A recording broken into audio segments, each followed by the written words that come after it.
Pakakainin natin si Eshing. Guys, ayan. Ito yung unang-una naming rabbit eh. Ayan, pinakauna yan. Si Hershey's. Ilang taon na ba to? 2 taon na yata to si Eshing. Ayan o. Kulay black siya.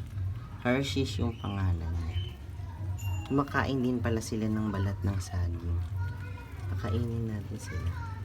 Hindi ko lang alam kasi tinry ko lang naman din pakainin sila nung nakaraang parang month na rin yung lumipas.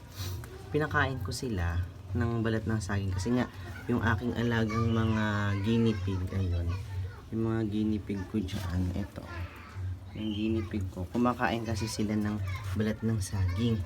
Ngayon sinubukan ko din pakainin itong sila Hershey's tsaka si Kisses ng balat ng saging, itong mga alaga kong rabbit. Kinain naman nila, tapos wala naman nangyari sa kanila.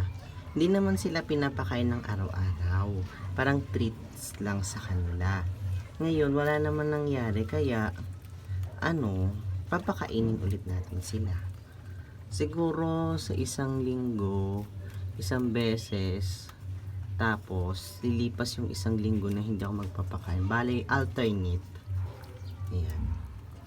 Sa susunod naman na linggo, bali ang etong saging na to, balat ng saging alternate.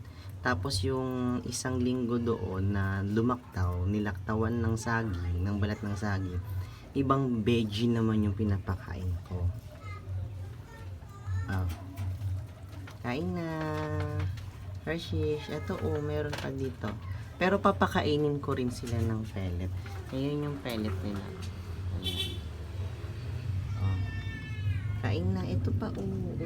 Sarap yan.